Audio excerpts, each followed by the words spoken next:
So thank you everyone for coming today. That we're the Verona Area Historical Society. Come over here, Marie.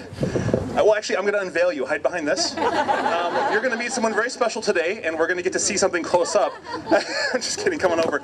So, yay, Marie! This is you'll get to know her.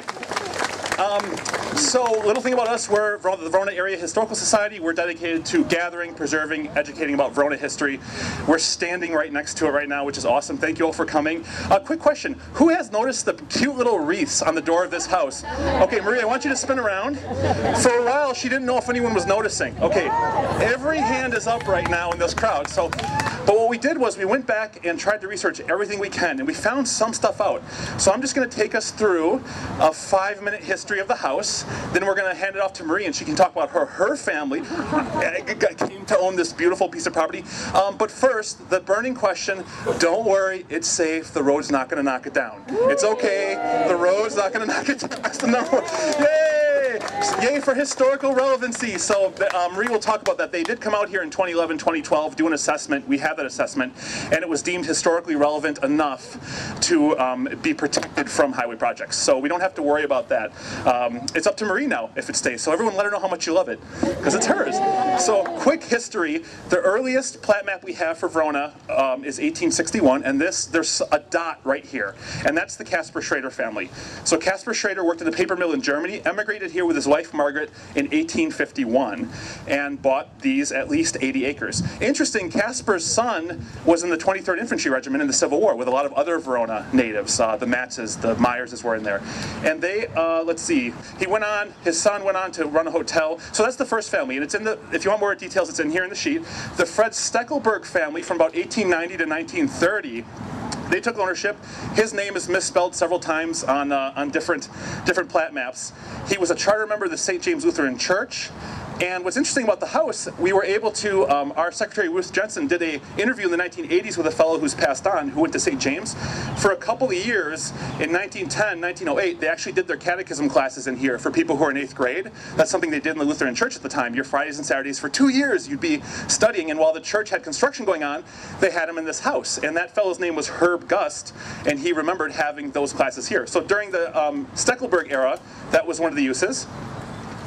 So now we get into the more modern time, and who knew or knew something about Ole and Betty Thompson? They still have relatives around here. How do you know them, or how are you related? Granddaughter. My grandparents. You're Betty's granddaughter. So that's awesome. And yeah, if there's anything on here, you can correct me. Feel free. But yeah, so Ole and Betty Thompson took over about 1927. Ole was a World War I veteran, and he was one of the original founders of the Legion in Verona. Betty taught at Mount Horeb schools. They had 2 sons, Lee and Glenn. And so there's a lot still known about Ole and Betty. Is John Scherer here? John, work your way up to the front. Is Laura Roethlisberger here? Thank you. Yeah. Laura, come up to the front here real quick.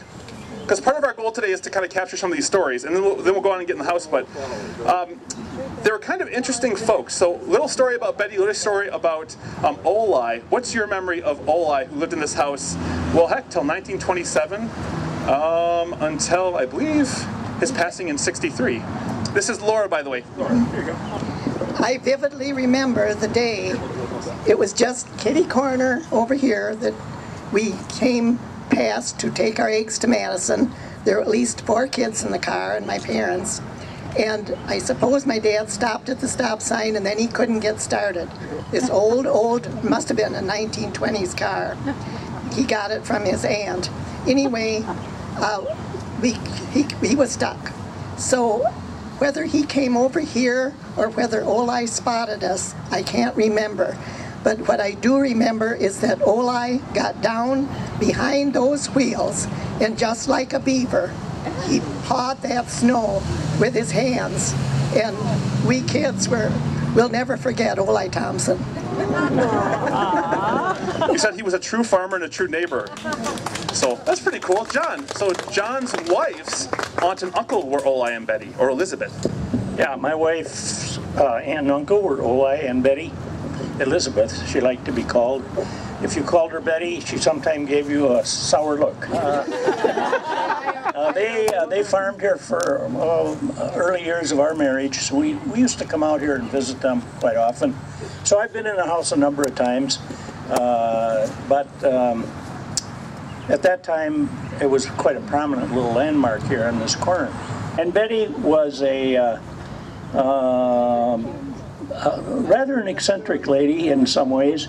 She was very particular about the farm, and she pulled weeds almost every day throughout the acreage, and liked to collect edible plants and things like that. She was well educated. I don't know how Oli and Betty ever connected. They seemed to be quite diverse, and but they got along fine. Well, thanks, John. So, Oli and Betty Thompson. Actually, do you want to say a couple words? We have to. We have Oli and Betty's granddaughter here. Could you say your name and where you live? Yeah, I am Elizabeth Thompson Albert. I am the second one of Lee's daughters. Did you ever visit the house while they were here? Yes, we used to come every Sunday because my dad took care of stuff. You mentioned that she would, yes, she would weed the alfalfa. If my father did not get out here often enough to mow the lawn, she went at it with a scythe because she thought that it would be too hard on the lawnmower. Not on a 70-year-old lady on the lawnmower. I'll try that with my wife next time I have a mower. And also during the summer, 2 or 3 of us would come and stay with Grandma Thompson for a couple of weeks. Oh, would you mind showing people around when we were in there about what things you remember? Yes, I will. There was, I don't know if it, I don't think it still is, there used to be a porch off the back side. Yes. Even when I was young, that was falling to pieces. However, it did have, I was told, had a spinning wheel on it, but not that I knew that she ever did it. But it had it, yeah. Everybody came in this back door here because, well, you can't see it now there. Well, there used to be a pine tree right in the front, and there was a front door and a very short driveway, but nobody ever came in that way. Everybody came in by the barn. Well, thank you for stopping ahead. This is where Marie's family and her father John hop into the house. Do you want to tell us, so how did John end up owning this wonderful piece of property, Marie? Well, first of all, thank you all for coming. I'm totally overwhelmed. I thought we were going to be, I thought we'd be sitting in the living room talking. She did. She said, I think I can fit everyone in the living room. I got like 7 or 8 chairs in there. I was like, I think we might have more people than that. Well, anyway, how this happened was we had a farm over on South Point Road, and after my mother passed away, my dad moved to town. And he had a cornfield across from him, and he got tired of houses coming and building across the street from him, so he'd like to get out where he could see again. So this corner here was for sale, and he, with a little encouragement, he bought it to build a new home up on the hill up there, which you can see. This house was here, and you could only have one residence on the property. So my dad always said he's going to have it burned down, and that was how he was going to solve it. But one day I said, oh gee, you don't have to do that. And so he held off, and he passed away before it got burned down, obviously. Well, why did you tell him not to? You told me it reminded you of something. Well, it does. This is a typical farmhouse, and our farmhouse was, it's this basic plan, this with the add-ons in the back. So it seemed like home to me sometimes. Let's see, where am I? You got to tell us about the reefs. How did this start? The reefs started the first year my dad was here, or when he had the property. I have a friend who's an antiquer, and she put a Christmas wreath on the front door, and that was the beginning of the wreath. Then after I got here, I came to take care of my dad in 95. He passed away in 96. I got carried away and put things in the house, and my grandchildren love to come and pretend they're playing house. And anyway, I just started gathering wreaths and kept gathering wreaths. So you see different ones. In fact, I have one guy who stopped here, and he said he has a following. He works over in the printing shop over in Verona. He takes a picture every time I change the wreath, and then he would send it to all his following. So just hear different stories like that. In fact, I didn't know if you wanted to read a few of those. Just want to mention, here I can. So it was 1999 when Marie got her first thank you card left anonymously about how much someone who drove by here every day loved it. And she's got a couple other ones. There's another one from 99, a couple from 2015. People you just find these? Where do these show up? I don't really remember. I think some end up at my door, and then sometimes I find them stuck in the door down here. So if you ever feel like we're not a small town anymore, this kind of stuff makes you think like in a way we kind of are. Well, thank you, Marie. And everyone make sure you do two things. Everyone give Marie a hug before you leave today, because I really showed up. I was like, hey, mind if we do a little tour of your house? And she's like, okay. And then, it got big, which is awesome. It's great to see this much interest in Verona history. Sign up for our mailing list. Also, there's a thank you card from Marie here if you need to sign on the back. One more thing about the historical relevance of the house. So they came out and did a study in 2011 of this area, the Wisconsin Historical Society did. And that was what we think led to them not going any further than within like 9 feet of the door. Before that. Oh, please. Before that, there was an archaeological study because the government was paying for half of the road, and they have to do those archaeological studies. So they look for Indian artifacts and historic buildings. And the girl who came, I told her, I said, I think this is on an 1865 or something plaque book. I didn't know, I hadn't seen it. And I said, so I suppose it's kind of historic. And I said, I guess if I tell you that Abraham Lincoln slept here, you would put it on. I didn't think she was going to put it on, so kind of to blame. He signed the wall, Abraham Lincoln. It's in there. Look for it. So the 2011 little write-up, we read it, and it identifies, I think, 9 things of historical relevance. The windmill, the outhouse, which, by the way, still functions. If anyone has to, we got a windmill there, the milk house, and the house itself. And a couple interesting things in the study. The person who went through thought that the floorboards, the plaster, the layout, still original. You'll see it when you go in there. Another little thing is, if you find an old farmhouse like this, normally it's been modernized with plumbing and such. No plumbing in here. So Elizabeth, not Betty Thompson, lived in this house till 1981 without running water or a bathroom or anything, which is pretty amazing when you think about that generation, but also amazing when you think about what it means for the house. It hasn't been sawed up and cut through to put plumbing everywhere, so it's a pretty awesome example of this time period. Yeah, and feel free to walk around. I do want to mention before we go in, it is a real farmhouse. There's a lot of uneven floors. OSHA has not been through this house. There's a big staircase with no railings, so everybody please always be looking down, look up, artifact, look down, don't trip or anything, and just be really careful. And Marie did want to mention, so as far as, there's a lot of very cool farmhouse stuff in here, but it gets asked a lot, oh, is this original? Were you just had this way? What were the things, only a few things were there when she got the house. What were they, Marie? Well, I don't remember all that was here. My dad did have an auction and he sold off. It appeared that the house had been ransacked several times. Yes. Oh, so the house was broken into. Multiple times. Yeah. What was the number one thing that there was the most of? Oh my goodness, books. Oh, yeah. The walls are lined with books. And when my dad had the auction, there were, if you know a farm wagon, there were 2 farm wagons that had books on. And they were selling like 25 cents a box. What's the other thing that's in there from Betty? Well, I think it's her bed. It came from the bedroom. That room, it would have been the room over here. It was in the center bedroom, just as you come up the stairs.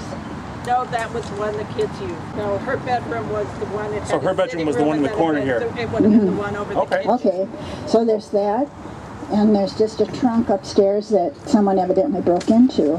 That's, I think, the only things that are left from there.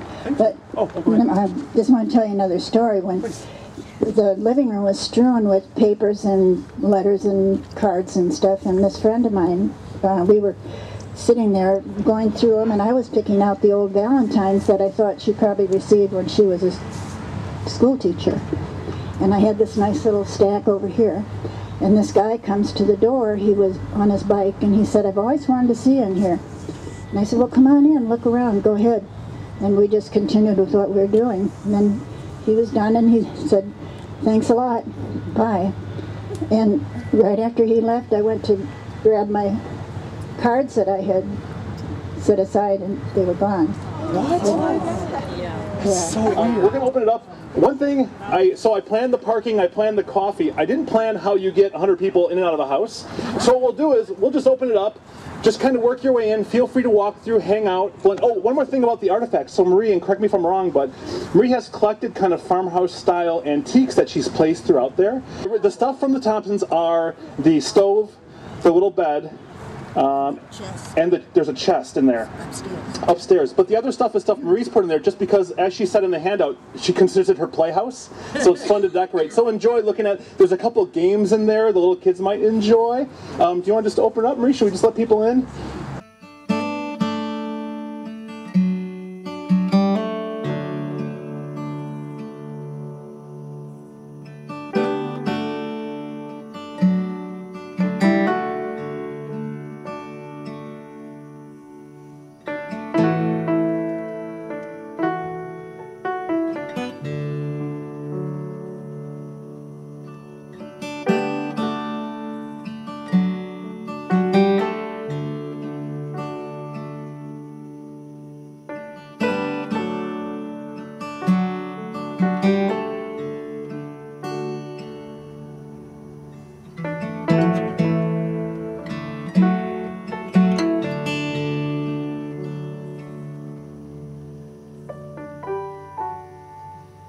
In the springtime, in winter's calling, in summer and autumn's falling, I will love you, I surely do.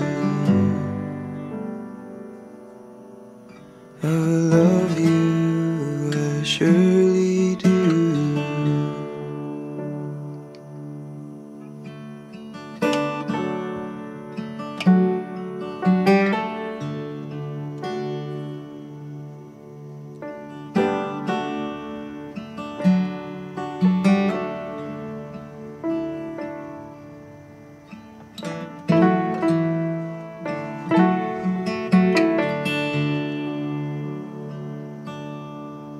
In the evening when the night is setting, I said, "How many?" He said, "Oh, 2 to 60.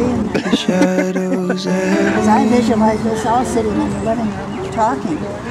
And he visualized people playing caroms. I thought we'd sit down and play caroms. And It's got to be crazy to see how many people are interested in this. Just Your reads and you do.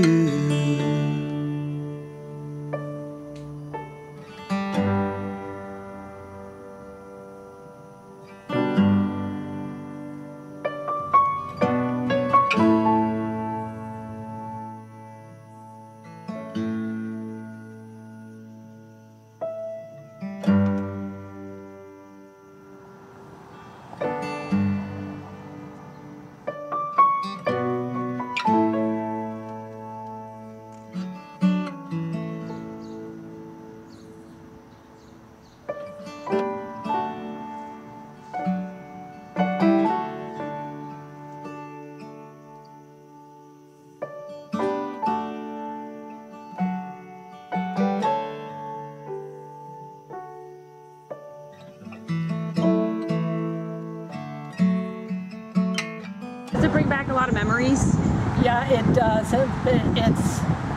It's a strange thing when you go to some place that you haven't been for a long time, and things that used to be there aren't there anymore, or they're different. I mean, this is very covered with the trees, but when I was growing up, they didn't have those trees, but you did have lilacs that went both sides, and there was like this pathway that came between the lilacs. not all the way, but to definitely make a walk-in area that you then came to the house. And yeah, this was a place when I was here just seemed very calm, very safe, which is a little strange considering that it's got a major road on 3 sides. But like I said, it had, you know, I think you can still see maybe a few of the lilacs left around there. And there were lilacs back there that blocked off the view of the outhouse. You had to kind of go through, and all kinds of bats lived in those lilacs. And, well, actually, probably also the machine shed, which it didn't scare me to see them flying. It was a little disconcerting when you walked past in the dark in this tight area and they start going at you. Understandably so, I would say. So you said that when you were a kid, it felt like it was just kind of a safe place, kind of a safe haven. It was really calm. How would you describe it now? Not as much, largely because, as I said, you don't have the rows of the lilacs. And let's face it, I am quite certain that Highway M has gotten much busier than it used to be. The other side of that road used to be a pond. That was one of the landmarks with things. Maybe there is a pond behind that pile of dirt. Yeah. I don't know. You can't really tell. The barn here is what is called a Wisconsin barn. I did not know till I was much older what makes a Wisconsin barn a Wisconsin barn. A Wisconsin barn is one that is built into the side of a hill so that you have a hill that you can drive the hay wagons up to so that you can put the hay in the hayloft without having to lift it up by hand with a lift. Anything else you wanted to? I was just curious, does this still feel like your grandma's house when you're here right now? Like, do you still kind of feel... It does, and it doesn't, just because the furniture things that changes. used to be there aren't there. Yeah. And the rooms are much, much smaller. What are your thoughts about saving stuff like this? Do you think it's important that we save things like this? Yeah, I do. Why is that, in your opinion? Because very quickly, people who remember something disappear and things change. Things disappear and people who remember disappear. Yeah. Grandma had a big chest freezer over here, and it obviously, what was this? It seemed big to me at the time, but a kitchen table, and right here connected in, probably out to about here, she had a wood stove. And that was one of the places, if she had it going, that we would toast marshmallows on. The other one is that she had a number of kerosene lamps. And if you, with the hurricane lamps, yeah. Right. And if you light that and hold a marshmallow over the top, it will toast real, real quick. And obviously that's the pantry. If anyone wonders why when you watch those home improvement shows and they ask, why would anyone put a bathroom off the kitchen? This is why. Oh. Because if you put plumbing in, you need it in the kitchen. And this is a small, self-contained room already built that is right next to the kitchen. By the way, Marie found this last week digging around. It could have been your grandma's. She found it intact. I thought that was cool. She's still finding artifacts. And right over here, Grandma had a dry sink with a pan in it so that we could wash. And then kind of right in there, she made a make-do porta potty for us to use like in the winter or late at night when you didn't want to go out to the outhouse. In the mudroom? Well, just in the door because, okay. You know. Was that, when you say dry sink, is that a sink with like a bucket next to it, or? It's a cabinet that has a sink or a pan in it, but it doesn't have any plumbing to it. You have a ewer base of water that you pour in to be able to wash your hands. and then you have to take that pan out. And then this was obviously the living room. TV was right there. That front door was never used. No one came in. And in fact, that was where Great-Grandma Thompson's chair sat. I never saw Great-Grandma Thompson. She died before I would have any memory of it. My older sister, Chris, who is 2 years older than me, says she has a vague memory of her. It wasn't that you couldn't sit in it. It was just identified as Great-Grandma's chair, Great-Grandma Thompson's chair. So Ole and Betty, they didn't have plumbing, but they did have television. So that was a modern thing that they were okay with. They got electricity. You can't, I mean, it's a little difficult to rewire walls, so that probably a lot of things were lamps. But there was electricity. She just never got plumbing put in. Did you watch a lot of TV with your grandparents? On Sundays mostly. What'd you guys watch? Ed Sullivan's show, the whole Sunday lineup that they had, I don't remember. Both? I have to present you with something, Marie. What? Have you seen this? Oh, I need to sign that. I talked to everybody, but I didn't sign it. Is that the picture that Gail took? Well, I took that one a couple days ago, but look at all the signatures. Oh my This is God. everybody. Well, a lot of people came. Flip it over. I'm going to have to frame it. Look at the back.